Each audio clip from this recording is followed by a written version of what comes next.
14 मई 1991 देश में लोकसभा चुनाव के साथ ही हरियाणा में विधानसभा चुनाव हो रहे थे। पूर्व प्रधानमंत्री राजीव गांधी एक चुनावी सभा के लिए फरीदाबाद आए थे। सभा के बाद पूर्व सीएम भजनलाल और चौधरी बीरेंद्र सिंह उन्हें उनके आवास 10 जनपद पर छोड़ने आए।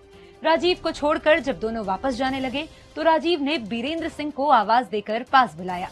राजीव ने उनसे कहा, मुझे ये बताइए, क्या हरियाणा में मेजोरिटी आएगी? सर पक्का। अगर मेजोरिटी आएगी तो तुम सीएम, नहीं आएगी तो ये आदमी अपना खेल फिर खेलेगा। यहाँ राजीव भजनलाल के बारे में बात कर रहे थे, या यूं कहें कि वो बीरेंद्र को भजनलाल के सियासी दांवपेच से आगाह कर रहे थे। 23 मई को नतीजे आने थे। 2 दिन पहले 21 मई 1991 को तमिलनाडु के श्री पेरुम्बदूर में एक चुनावी सभा में राजीव गांधी की हत्या हो गई। इस घटना ने न सिर्फ देश बल्कि हरियाणा के राजनीतिक हालात भी बदल दिए। राज्य में कांग्रेस को मेजॉरिटी तो मिली, लेकिन हरियाणा में कांग्रेस अध्यक्ष होते हुए भी बीरेंद्र सीएम नहीं बन सके।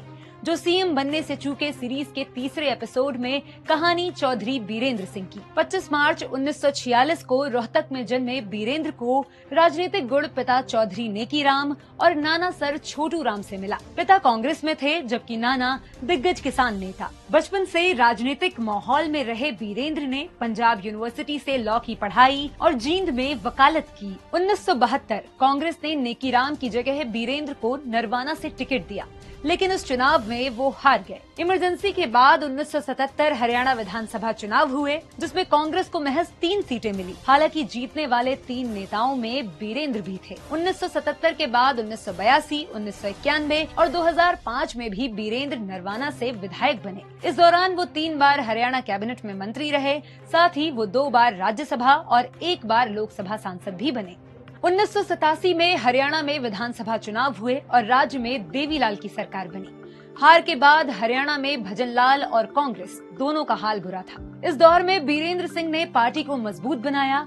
उनके सीएम बनने की पूरी उम्मीद थी, लेकिन 22 मई 1991 को राजीव गांधी की हत्या हुई और उनके बाद पीवी नरसिम्हा राव प्रधानमंत्री बने। वरिष्ठ पत्रकार सतीश त्यागी दैनिक भास्कर से बातचीत में बताते हैं, राजीव गांधी की हत्या के बाद बीरेंद्र सिंह का दिल्ली से नाता टूट गया। भजनलाल नरसिम्हा राव के करीबी थे। उनकी अल्पमत सरकार में सांसदों की जोड़ तोड़ में मदद करते थे, जिस वजह से भजनलाल मुख्यमंत्री बने। भजनलाल की कैबिनेट में बीरेंद्र सिंह को 1991 से 1992 तक हरियाणा का राजस्व और योजना मंत्रालय मिला।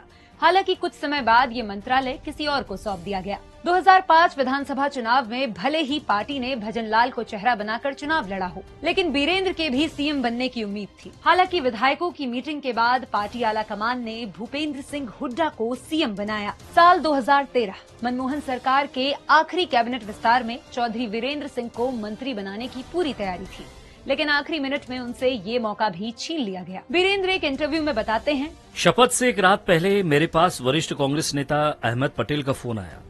उन्होंने कहा, बीरेंद्र थोड़ी प्रॉब्लम आई है। इसके ठीक आधे घंटे बाद प्राइम मिनिस्टर का फोन आया। उन्होंने कहा, चौधरी साहब हम आपको फिर मौका देंगे। 2014 पार्टी से नाराज बीरेंद्र 43 साल बाद बीजेपी में शामिल हो गए। बीजेपी ने केंद्र में बहुमत हासिल की और सरकार बनाई।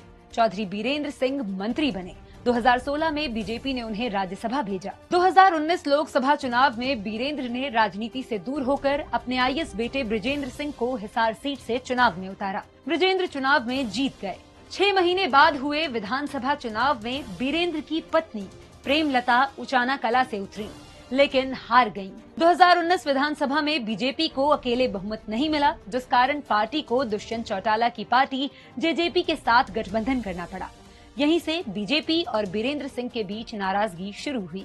आखिरकार 2024 लोकसभा चुनाव से पहले बीरेंद्र के बेटे बृजेंद्र ने बीजेपी छोड़कर कांग्रेस ज्वाइन कर ली। कहा जाता है कि भले ही कांग्रेस ने बीरेंद्र को सीएम न बनने दिया, लेकिन उन्होंने गांधी परिवार के बारे में कभी भी कुछ भी बुरा भला नहीं कहा। जो सीएम बनने से चूके सीरीज के इस एपिसोड में इतना ही। आप सीरीज के पिछले एपिसोड दैनिक भास्कर के ओरिजिनल सेक्शन में जाकर देख सकते हैं। धन्यवाद।